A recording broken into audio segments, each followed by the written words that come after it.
صلى الله عليك يا سيدي يا رسول الله. سائل يقول أو سائلة تقول: أنا وزوجتي، هذا رجل، أنا وزوجتي نحتفل كل سنة بتاريخ زواجنا ونجعله عيدا نتهادى فيه الهدايا ونحتفل، فهل يجوز لنا ذلك؟ وانت يعني شرعا يجوز لك في دارك كي تغلق باب دارك انت ومرتك تحتفلوا كما حبيتوا، بعيد زواجكم، بعيد الأطفال اللي زادوا عندكم، ولكن ما تجعلوهش عيد. يعني لا تعتقد أنه عيد كما عيد الكبير ولا العيد الصغير.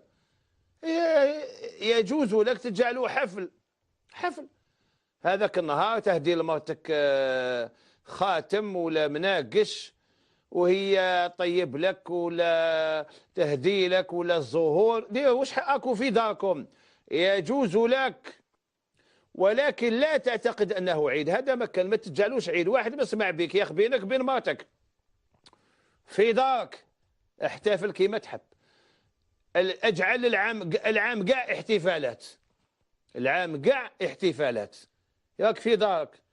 ولهذا ربي شرع الزواج باش إنسان دائما يكون في فرحة وفي حفلة مع مرته. النبي عليه الصلاة والسلام قال له: هلا بكرا تداعبها وتداعبك، العب مع مرتك، فهمت؟ هاك مرتك هذه.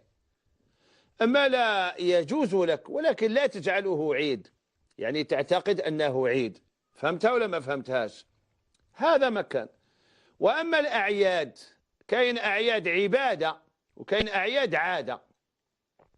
أعياد العبادة معروفين، يعني هي أعياد عندنا أجر واجب علينا، كما العيد الصغير. العيد الصغير صومه حرام وفيه صلاة وفيه أحكام شرعية. العيد الكبير فيه الأضحية، فيه أحكام شرعية، ويلبس فيه الإنسان الجديد لليوم، ماشي لصلاة الجمعة، لليوم كله، ويتهادى ويتزاور الناس ويتغفرون ويتسامحون. شفت كيفاه؟ هذه أعياد دينية. كاين أعياد دنيوية ما لم تخالف نصا شرعيا يجوز، إذا ما تخالفش نص شرعي وما فيهاش احتفال بالحرام. واحد يروح يدير اليوم العالمي للخمور، هذه حرام، لا يجوز الاحتفال به، لأن الخمر حرام. نحن بلد التمور ولسنا بلد الخمور. أما إنسان مثلا يدير ولا دولة دير يوم وطني للحفاظ على البيئة، جيد، لأن الحفاظ على البيئة من مقاصد الشريعة الإسلامية.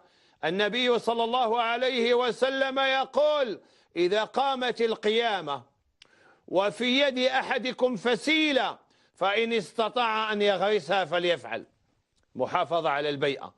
يقول لنا باش يفهمنا، لو كانت تشوفوا القيامة راهي تقوم وانت في يدك عرف تاع شجرة فسيلة، أما لا، إذا قدرت غرسها ما تقولش هي جاية القيامة. والتبذير في الشريعة الإسلامية حرام، التبذير حرام.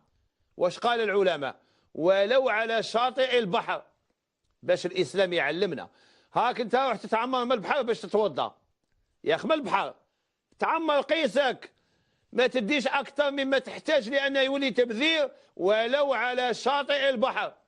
شوف الإسلام كيف يعلمنا مبادئ الحفاظ على البيئة. أما لا يجوز مثلا يديروا يوم وطني للحفاظ على البيئة، يوم وطني لمكافحة التصحر، يوم وطني للمستنقعات المائية، يوم وطني للحفاظ على الأمن مثلا، ودايرين يوم الزربية، يوم للفراولة، والله يوم للفراولة، حسبنا الله ونعم الوكيل. يوم للزربية، ويوم للكبش تاع الجلفة، ويوم تاع الجمل في برج باجي مختار، ويوم دايرين 66 يوم، 66 يوم. يوم المرأة، يوم الطفولة، يوم للأمهات، يوم للعمال، يوم لتكرير البترول، يوم ويوم ويوم ويوم، أيام في أيام في أيام.